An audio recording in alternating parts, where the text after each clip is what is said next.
Hey, welcome to the conversation. You're with Andy Mason, and this is the Heaven and Business podcast where we help you navigate the messy, emphasis means messy today, messy intersection of faith, family, and business. If you've jumped onto this and it's first time for you, you're in for a treat because I've got two guests in this online studio, not sure what you call it. And if you are hungry to grow in your relationship with God, walk that out all of life, really grow better business, and then make a kingdom impact, building something that matters and something that lasts, then this is for you. So I'm going to unpack a little bit about why, what. I'll introduce these two, and I trust it's going to be valuable for you. So one of the things that I have noticed as old as I am, or the older that I am, I realize that there are so many godly, God fearing, faithful leaders in entrepreneurship and across the spectrum that I would put on a pedestal historically and I'd still honor and esteem. And yet I see so many fail to pass on leadership, fail morally, emotionally, relationally, in so many different ways. Divorce, emotional breakdown, physical breakdown, all of these different things. And it's nuts. And a couple of things come out of that. One, who am I to think that I wouldn't be the same? Actually, if I think I would be, that's the first sign I'm probably headed for that fast. But what can we do about it to build emotionally healthy leaders? And I've got Dave and Blair on this call with me because they are launching what they're titling Entrepreneur Emotional Health. That's actually entrepreneuremotionalhealth.com. And the tagline is this: grow your business without sacrificing your family or yourself. Emotional intelligence for entrepreneurs and aspiring entrepreneurs. So, Dave, Blair, welcome to the show. Thank you. So, Yeah, I Our love privilege. yeah, I love being here with you. yeah. So, for those that don't know, I've known these two guys from Reading Days. So, over a Hmm. decade, I've got to see them, walk with them, and know them personally, seen ups and downs in their lives. So, they're completely human, completely real. Blair now lives down the road, just in Nashville somewhere. And Hmm. David hasn't yet worked out the reality that he's going to be moving here, but that's okay. He's currently still in California with his wife. So, firstly, guys, just quick, like a one line, who are you each? And then we're going to go into, like, tell me more about the problem and what your solution is. And then we're going to unpack some more of your own stories that's led you to qualify, be qualified and credible in helping people in this space. So, Great. firstly, David, who are you? I love that question. I am a safe place where people exchange limiting beliefs and align with who they really are. And it exudes out of me. I'm just this, I don't even have to try, it just happens. I just exude it, and strangers come up to me and they exchange lies for truth. And I just walk around, could be having a good day or a bad day. It just happens. And so that's how I see myself. That's one facet of me. Yeah, so Hmm. Dave is a dude that people walk up to and divulge secrets because he's incredibly safe and trustworthy. And you're probably going to hear some of that story. But if you search back through, actually, there's a book, God with You at Work, you'll find some of Dave's story in there. King of Cat Litter. That's a completely different story. But yes, definitely. And we've had plenty of times where we've just gone deep in terms of what's really going on and what's behind that and how do we become healthy. So, yeah, your Hmm. superpower is trustworthiness, but that's cultivated over time. Blair, what about you? Who are you? That's a fascinating question. And I kind of froze as soon as you asked it because I'm thinking, well, I can't give my title, right? We're both executive coaches and life coaches. And I've been teaching that for a year, but I'll just give one facet because identities are so multi. One thing I love about God is he says, I am, I am the great I am. And I'm sure that there's theological, somebody who's much smarter than I am. But I like the idea that any adjective can fit after that, right? Like I am powerful, I am kind, I am kingly, so there's this open-endedness to God that he's like, I'm undefinable. You can't put me in a box. Yeah. And I love that. I think that's so cool. And I think we're made in his image. So there's truth to that. But specifically, I think that I help people to understand who they are when they feel safe. So when you can actually relax, there's this interesting thing where your performance, your masks, your agenda, and your ambitions with other people fall away. And then there's this person behind them. And this person is who they really are. And when you connect with that person, there's this warmth and connectivity where you go, ah, not only do I get to be seen and known, but I get to see and know other people because our walls are finally down. So that's one of the things that I love to do and probably part of my characteristic. Yeah, and we're going to come back to a bit of the history. I mean, and I'm going to mess with them because we've got some relationship. So Mhm. they've both introduced themselves in warm, soft, cuddly tones that kind of communicate, hey, you can trust me, it's going to be okay. Yeah. But I just want to let you know, Blair is the kind of guy that will call out BS on the mat Hmm. before anyone feels comfortable. Yeah. Dave will call you out for where he recognizes you're not being authentic. Uh, Hmm. and so they'll both call you on the mat. And yes, they both are life coaches, executive coaches, but they've also got a track record in marketing and sales and building Yeah. companies. Let's Can I dive jump in right. on that, Andy? Yeah, yeah, Do you keep mind going. real quick? I was just going to say, I think one of the things, like you were talking about the two of us, I think we're one of the meanest, kindest people you'll ever meet. And it's because they come into our sessions and they're like, oh, I feel safe and I feel, we both have had people sit down and literally start crying before we've been introduced Yeah. because they just are like, finally, I can be in a safe place. And at the same time, we get this like shark blood in the water look where it's like, no, you're about to go to the deepest, most painful place that you've ever been, and we're not going to let you get away with it. Yeah. But one of the things I think is a differentiator is God. There's such a movement right now in coaching, counseling, therapy, etc., for medication and management, and not necessarily transformation. Yeah. So one of our agendas is to go, we don't want to teach you tools so that you can medicate and manage for the next 10 years of your life. We want you to help partner with God because he desires transformation and restoration and resurrection so you can actually get healthy. And that's one of the things that we obviously care about. Okay, so let's dive right into the problem. And I'm Mhm. seeing it everywhere. Anybody that's alive, that's got their eyes open, or looks anywhere from social media to the news to the neighbors to the local church, people that you were sitting next to last week are suddenly getting a divorce, or Mm. that entrepreneur that was on the poster and in Twitter and in Forbes 100 is now addicted to cocaine and is Mm. in a mental asylum. It's just like this extreme. So, Mm. from you Mhm. guys' perspective, what would you say the problem is that you are now working to solve? I think Dave, you it want to boils, take that one? yeah, I'll take it. It boils down to identity and to unpack that a little bit more. Um, People operate out of either their authentic self or their adapted self, right? And sometimes you don't know the difference. And when you start to when the pressure comes on and you literally use your authentic self to propel yourself out in the marketplace and people are responding and you're succeeding, there's a slow thing that happens where you lean more and more on your adapted self, and your adapted self is a whole group of just all kinds of dysfunctional behaviors. And as those surface, shame wants you to hide that, right? And a lot of cultures don't make it safe for leaders to actually share their struggles. So if I were to boil it down into two words, it would be psychological safety is the biggest issue in cultures and in leadership. There needs to be psychologically safe places. And that's a lot to unpack, but if I could say it in two words, that's the big issue. Mhm. Blair, what would you add? I 100% agree. I would just add, I think that it comes down to neglect. So people are neglecting their own internal worlds and they're also neglecting their families and their relationships that matter the most. And that's a learned behavior. That's a performative behavior that they've learned because ironically, in their formative years, they probably learned that they do have to perform for attention or connection or safety. And so they translate that in the future.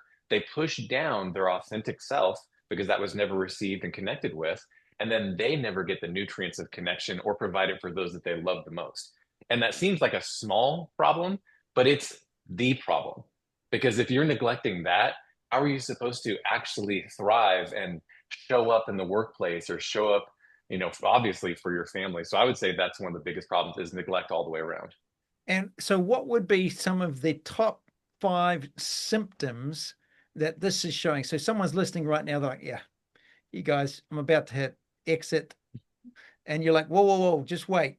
Here's the Hmm. top symptoms to know that you're heading in a spiraling emotional, and they might not even think it's emotions. I'm a guy, I don't have emotions. I'm from New Mm. Zealand. Like rednecks don't have emotions, do they? So, what are the symptoms that I am on a slippery slope to self sabotage or emotional breakdown? I'll name a couple and then let Blair jump in. The number one thing I see is all forms of hiding, right? So are you being truthful with your spouse about what's happening day to day? Are you being truthful with some of your close friends about what you're struggling with? So number one, are you hiding? Are you being dishonest with yourself? Um, are you burnt out? Do you just feel like there's not enough energy to go around and you're running on fumes? Or Hmm. are you just in full on armor mode, workaholism? I can power through anything. I'm made of Teflon. I'm bulletproof. Uh, you can do that for a time, but it will eventually catch up with you. So those are the three that came to mind when you asked. But Blair, do you have some other ones? Yeah, I think they're pretty good. I think another one is you pendulum swing between performance and escape Yeah. because you work really, really hard. And then because you exhaust yourself and you're burnt out, you actually run into escape, whether that's TV, alcohol, etc. I think a second symptom would be if you were going to ask your spouse, what would they say about how you're doing and if you feel connected? Not how you say it, Yeah. your Yeah. family, your spouse, and your kids, Kids. if they're honest, correct, if they're honest, what would they say? And I think that's another big symptom. And I think the other one is um, if you feel like you don't have access to a pool of resources that feels self-fulfilling, where it's like you're burning out, because I used to be a business coach and I realized that 80% of business problems are actually rooted in personal and self problems. So once you realize it's self-sabotage or it's performance for love, you literally can't see your business straight because you're putting it through a lens that has broken issues to it. And once you realize that, you go, oh, okay, so my business is actually suffering, ironically, because internally I'm not addressing something. So if you're seeing business issues, 90% of the time, it's not a business issue, right? It's actually a personal issue Yeah. that is masking and presenting as a business issue. Yeah. Really good. And I think I'd add or reframe some of these as you've lost your joy. What Yeah, it's started a as good one. passion and joy, you can say, dang, my joy, where did my joy go? When did I last have fun? Mm, Another one is just constant overwhelm. And then mhm, another one, I just think, just because it's personal, I'm completely unaware of emotions. I didn't even know. mhm. Like, hey, talk to my wife. Hey, can you tell me what emotions I'm feeling? Yeah. Whoop, whoop. We got a problem here. So something's going on. But we don't want to just point out problems. We want to Yeah, say, hey, there is a better way. There is a solution. And just in all of the development of technology, AI, systems to scale, entrepreneur, all of these different systems, shouldn't we be mhm. getting better at these fundamental things? Actually, we're getting worse at these. Yes. So jump to it, guys. Blair, you jump in first. So what are you guys Well, doing, and yeah. what's a solution that you are talking about and offering? Absolutely. Well, I think the first one you nailed, where it's like, why is when we're in the biggest solution oriented culture of all time, medication, management, counseling, therapy, business consulting, business gurus, like courses online that are available everywhere. Ironically, we're going backwards with mental health, relational health, and sometimes business health. And so you have to go, well, why is that? And I think it's because we're addressing symptoms. Yeah. And if you think about a tree and you think about the root system of a tree, if you are pruning, you actually reinforce the root system. And if your root system is bad, you're reinforcing dysfunction. And so what we're trying to do is go, wait a second, if we're, let's say, in the business world and we're struggling with something, a lot of times business people think that information will solve a relational problem. So they try to solve it in isolation Yeah. by themselves, when in reality, that's just a closed circuit loop of you trying to figure out why there's a relational dysfunction, or a business dysfunction. And yet it's inside of you, so there's no escape valve. So part of our solution is actually creating a space where people can be seen, have mirror reflection, be challenged, have wisdom, be safe, like he said, psychological safety. And ironically, when people find psychological safety, whatever is holding them back will surface, and then it'll actually be released. But you can't do that in isolation. Yeah. So are you guys then putting together, is it just another coaching program? What's different and unique about what you guys are doing? Well, I'll say this. The difference is the approach. When you start at the right place, if you build everything off of treating symptoms versus the root, then you're just another clanging cymbal out there.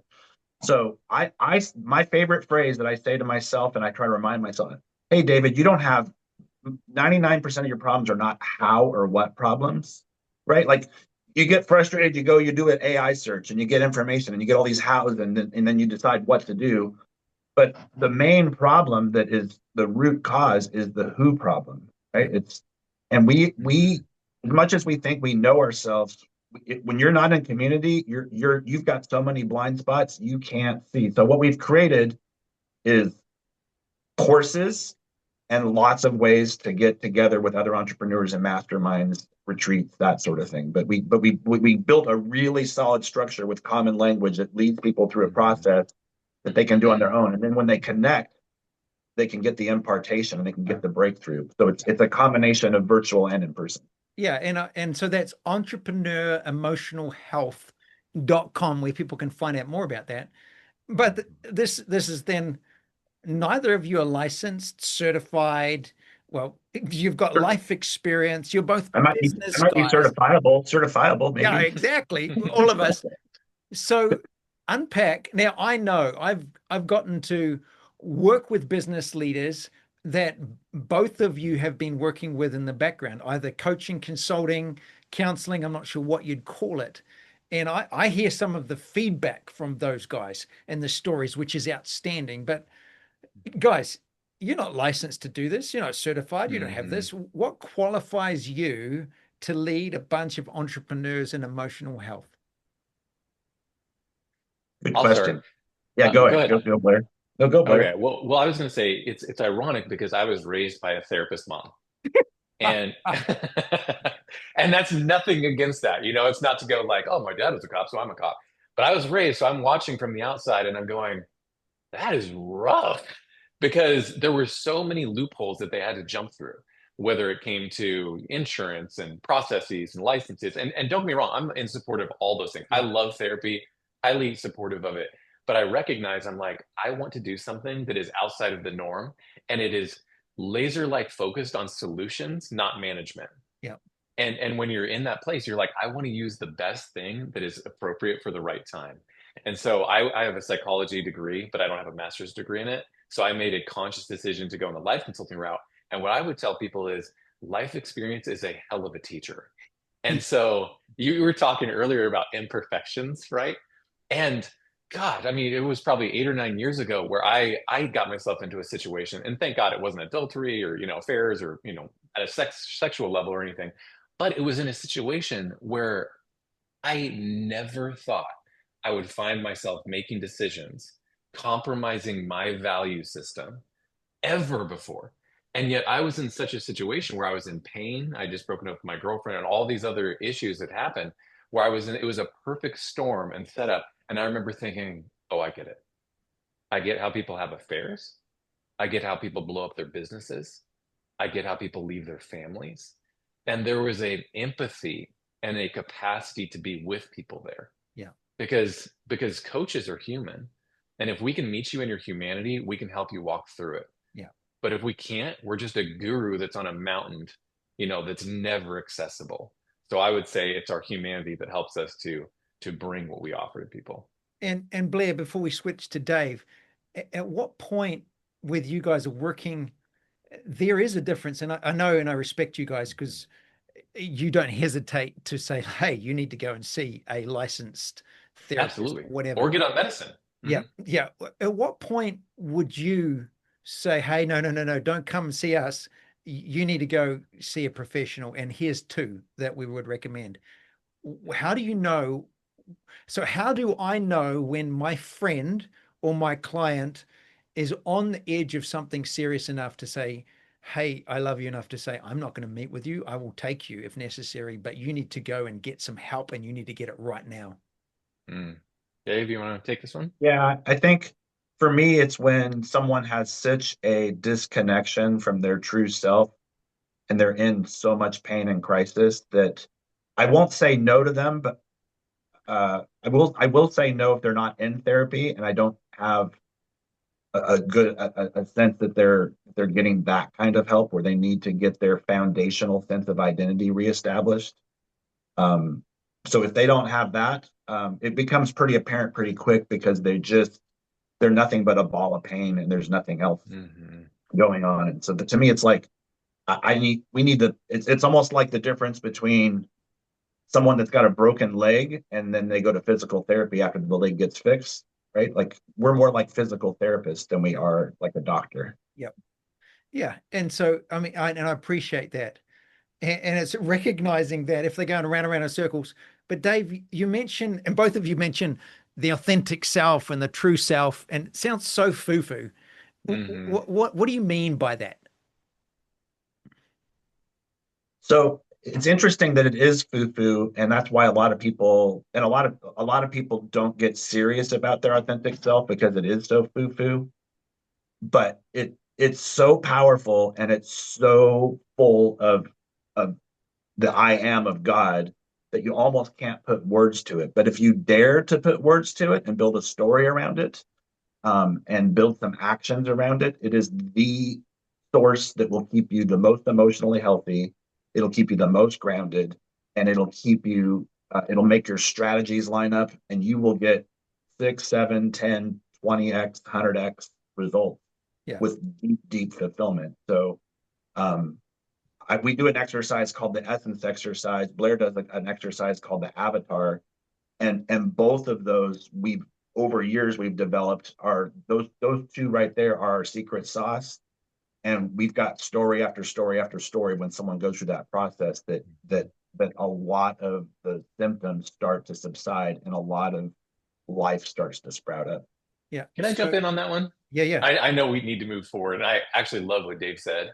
I just want to add a supplement to it. I would say one of the interesting things about authentic self is you're not creating somebody, manufacturing somebody, but you're uncovering somebody. Yeah. And the work, I think this is mostly a Christian podcast. I'm sure you have non-Christians Yep, as well. that's right. But from the heavenly perspective, think about who God created. Well, he created somebody very specifically, very custom made. And in 100 years or in 200 years, when we're dead and we're in heaven, we're not going to carry anxiety, confusion, desperation, depression, relational discord, or frustration, any of those things, which means that there's an eternal version of us that is actually God designed that we can come into agreement with that is infinitely more powerful than our temporal self. Yeah. So, our adapted self, as Dave was saying earlier, is the self that has responded to the pain, trauma, confusion of life. And what happens is we actually put coverings on top of our Yeah. authentic self. So, what we're doing by coming into agreement with our authentic self is we're coming into agreement with our God design, but also God's his capacity to partner with us. Yeah. Because God can only partner with who we are, not with who we're not. Yeah. I love how you say that. It's actually the authentic self is uncovering all the labels, all the Mm-hmm. performance. Who are you when no one's watching?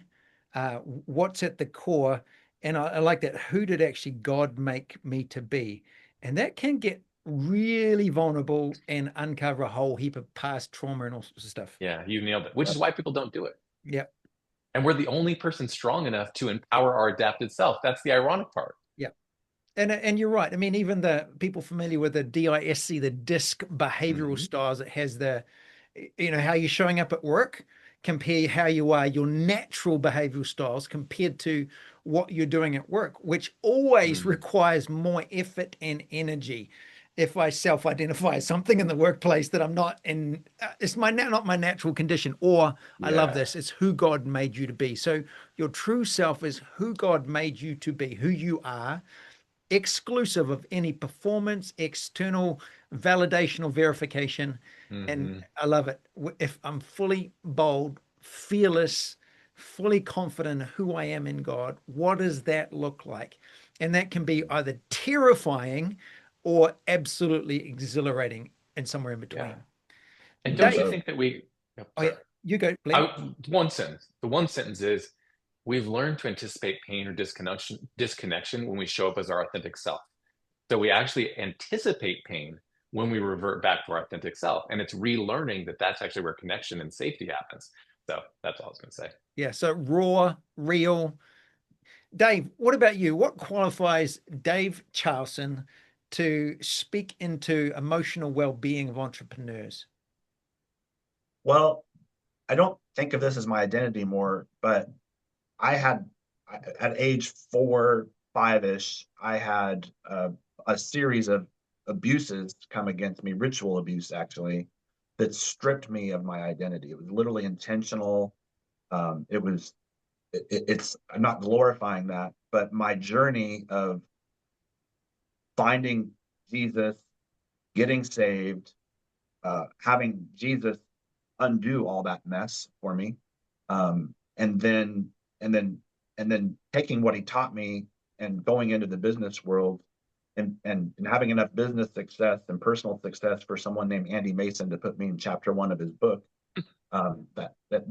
And to watch myself go through that process of humbling myself and lowering myself to the point where I didn't know who I was for a bit, to then have God redeem me, rebuild me, and then be on a journey of that journey qualifies me more than anything else. And I've been for 23 years.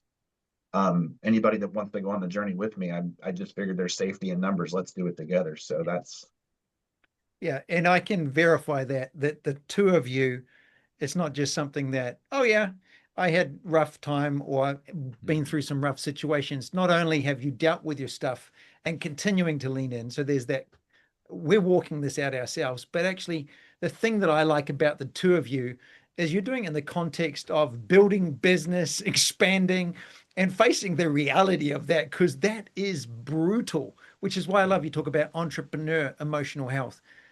Jump, guys, to a couple of results. So, what's your favorite result of working with a client, a customer, someone that you've walked with and helped? That would just indicate for people that would work with you, what kind of results would they expect? Or tell us your favorite story and just think about a business result, a family result, maybe a personal result, whichever you choose. Tell us your favorite story of somebody that you have personally worked with, while also I understand there's all about confidence here. So you guys have got to pick what you say. I'll go first. The person I'm going to talk about is deceased. He passed away, and his wife's given me permission to share his identity. So this is rare because normally you don't get to share. His name is Mike Busby, and when he came to me, I was the either fifth or sixth coach that he'd been through in a year. And he said, I, I doubt that you're going to be able to help me," is what he said right out of the gate. But I'll give you a shot. He's a songwriter, producer. He had grown in stature and had his own record label and had a contract with Warner Records and was had lost that joy. He was so bogged down with the business of protecting other young artists with his record label. He was a Christian. He was losing his relevancy, and he was basically trying to decide, do I just go into full business mode and stop writing songs, or do I keep writing songs? And so what we did was I had him. He's a contract guy, so I had him negotiate a contract with God. And basically, the contract was, what they negotiated was, should I return back to my first love and become that joyful, innocent friend and musician that I always have been? Yeah. But I'm afraid if I do, I'm going to get torn up by all these Yeah. music people that want my head on a platter. And so it boiled down to, he finished the contract. He said, "Dave, I don't know what to do now." I said, "The next time you're at a meeting with the sharkiest people you can think of, hold that space in your heart and test God and just be a little bit vulnerable with him at whatever level and see what he does." And he was in Nashville, of all places, had this lunch, and he barely said anything. He just shared a little piece of that that first love, that joy part of him, that innocent child. And both people at the lunch cried. And he called me up and he goes, okay, this works. The contract is solid. And his goal was to win either a CMA, a Country Music Association award for Best Album of the Year, or a Grammy. He'd been nominated for Grammys and nominated for CMAs. He got sick. He died during this process. He got aggressive brain cancer. It was very sad. Yeah. But that year, he won CMA Album of the Year postmortem. And I got to speak at his funeral at Warner Records. And his best friend from high school came up and said, you are the guy that got me my friend back. He goes, I had the best summer ever with my friend Mike. He was known as Busby in the industry, but his friend said, I got my friend back, and I can't thank you enough. I got my friend back, and thank you for giving me my friend back, because he had lost his friend to this business armor guy, right? Yeah. So the two results were his name, he has a legacy now, and that record label still exists. And he had connection with the people he loved the most before he died.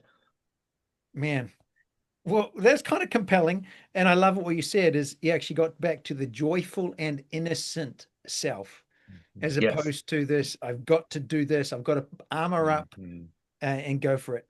Blair, what about you? Favorite story? I know you're a good interviewer because all of these questions are hard. Because I just had this flood of like, man, there's so many things I want to share. So I'll share one very brief one, a little longer. The brief one is my favorite result in coaching is watching people's eyes open up, because there's actually you can actually see it in their eyes, where it goes from there's walls and you can hardly see the person to it's open and they look 20 feet deep. And I know that the people listening probably know what we're talking about, where you can feel the warmth. Yeah. Right. You can feel that you can see that person. And sometimes it's even scary to be looked at by them. Yeah. Yeah. Because you're going, ooh, they can see me. I love that. And sometimes I race them to the mirror, like, look. But the one I wanted to share, we actually talk about this in our course, and this is not uncommon, was there was somebody that we were meeting with, and I think we were out at a fire pit, and he had been estranged from his daughter for 16, 17 years.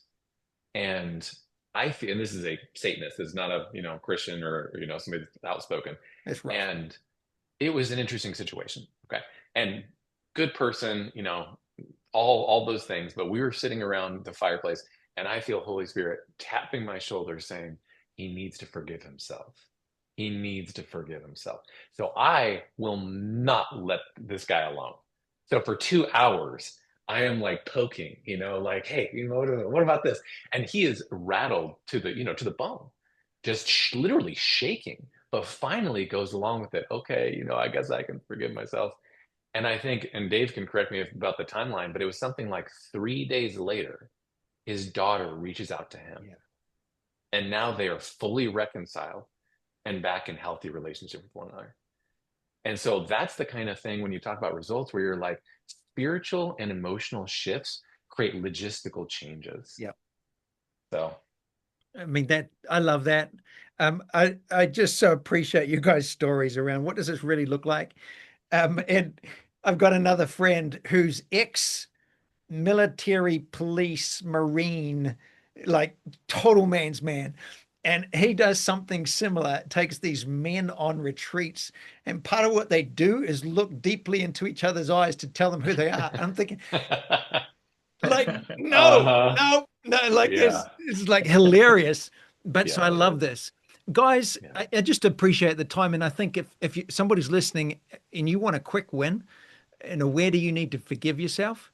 And then do some homework. Where do you need to get back to without the smoke, the mirrors, the performance, the identity, when you are truly, who are you by yourself? And I mean, I love that. You talk about Mike Busby, you were whatever number person, he was actively seeking help.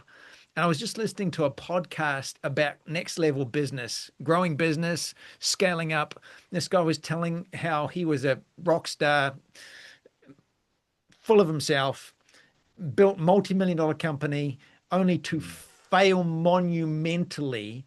He did absolutely everything to avoid failure and bankruptcy. and he ends up in bankruptcy court. And now he reflects back. He did everything within human possibility to avoid that. Good things. But the one thing that he didn't do that he wish he did now was ask for help. And I think that's what the two of you are just legends at: being willing, being available to listen, to give people the space to process, and to get the not just, hey, it's going to be okay, slap on the back, but get to the core of the issue and do whatever it takes to get whole. So that's what I appreciate about you. Guys, for someone that wants to go further, what do they do? Where do they go? How can they find out more? Go ahead, Blair. You're good at this. Sure. Oh yeah, no problem. So two quick avenues. The first one is the stop, entrepreneuremotionalhealth.com. And the two avenues we would mention is, one is our course, which is kind of our bigger, go through the videos, go through the curriculum, and then you get a year's worth of the mastermind. And the other is just to jump into the mastermind directly. And I think we were talking about giving people access to that for a couple of the sessions anyway, just because they're listening to this podcast. So we'll follow up with that. But just by going to Entrepreneur Emotional Health and clicking on a couple of the pages and seeing if it might be something that you'd like to join us in our process. Now that's pretty soft, but I know there's some people listening right now. They're like, man, I need more. Like, I just need the one-on-one. Can people actually contact you directly and say, I need help now? I got 1 hour before my wife divorces me, or who knows what it is, or I'm on the verge of bankruptcy or the verge of emotional breakdown. And obviously we're talking about, this is one step before you're in breakdown. You need a medical assistance right now, professional assistance. Do you guys work one-on-one with people, and what's involved with that? The answer is yes, we both do. I find that a combination of one-on-one and group, I still try to get people into groups, even if we're doing one-on-one, because there's value in the group. But absolutely, obviously, if we do one-on-one, it's a higher price ticket item, but we both do one-on-one, yes. Yeah, and that's by far the greatest value. And they can contact you through the website, or I'll put your phone numbers, addresses, everything else below, because you're emotionally safe places. Yeah, so. just stop by our house. It's fine. Yeah, exactly. Preferably late at night. Hey, well, I appreciate this. Thank you so much, guys, for just jumping on and enduring these questions. I just so appreciate it. And it's such a needed space. If you don't engage with Dave and Blair, I don't know what else there is. I know I've personally got people that I will call, marriage and family therapist, who's been a lifesaver for us personally, my marriage and my kids. So I certainly recommend that. And we took her with us when we went on a marriage retreat, which we hosted with about 10 couples. So these guys, they're going to help you grow, not just build business, but build a business, and don't lose yourself or your family in the process. So thank you so much, guys. Yeah. Thanks, Andy. Thanks, Andy.